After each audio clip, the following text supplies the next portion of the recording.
છોટાઉદેપુર તાલુકાના વર્ધી ગામે 53 વર્ષ બાદ તેઓની પેઢી બદલાઈ. ગામશાહી ઈદ નિમિત્તે મેળામાં હજારોની સંખ્યામાં લોકો ઉમટી પડ્યા.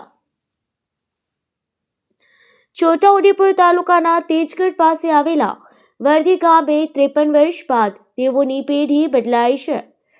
ગામશાહી ઈદને લઈને ગામમાં ઉત્સાહ અને ઉમંગનો માહોલ જોવા મળ્યો હતો. ત્યારે ગામશાહી ઈદની ઉજવણીને લઈને ભવ્ય મેળો પણ ભરાયો હતો. ગામશાહી ઈદની ઉજવણીને લઈને વર્ધી સહિત છોટાઉદેપુર તાલુકાના અલગ અલગ ગામોમાંથી મહિલાઓ, યુવાનો અને વડીલોએ નાચગાન કરી ઉજવણી કરી હતી, જેમાં રાજકીય પક્ષના તમામ આગેવાનો પણ જોડાયા હતા. રિપોર્ટર મોહસિન સુરતી, છોટાઉદેપુર.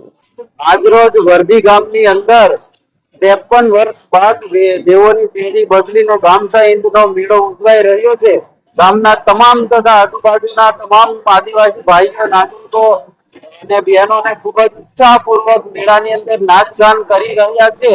અને આજે આજુબાજુ ગામના હરવાડ, બોપા, ચોકડી, મોતી અમરાલ, માલધી, સિમરફળિયા, તજેર, પાદરવા, કાયજીપુરા, તલાફળિયા, પુણ્યાવાડ, ઢોલિયાંબા, નાલે પિછલેથી માંડીને સમગ્ર છોટાઉદેપુર જિલ્લાના આજુબાજુના તાલુકાના ગામોના તમામ માણસો અહીંયા પોતપોતાના વાજિંત્રો લઈને અહીંયા મેળાની અંદર ઉપસ્થિત છે અને આ ગામશાહી ઈદના મેળાનો આનંદ માણી રહ્યા છે.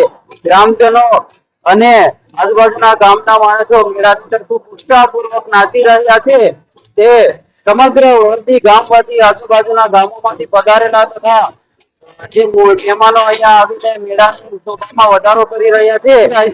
તાલુકા પંચાયત સદસ્ય હરેશભાઈ રાઠવા સૌ મેળામાં પધારેલા ભાઈઓ, બહેનો, બાળકો, યુવાનો, અધિકારીઓ તમામનો હું હૃદયપૂર્વક આભાર માનું છું.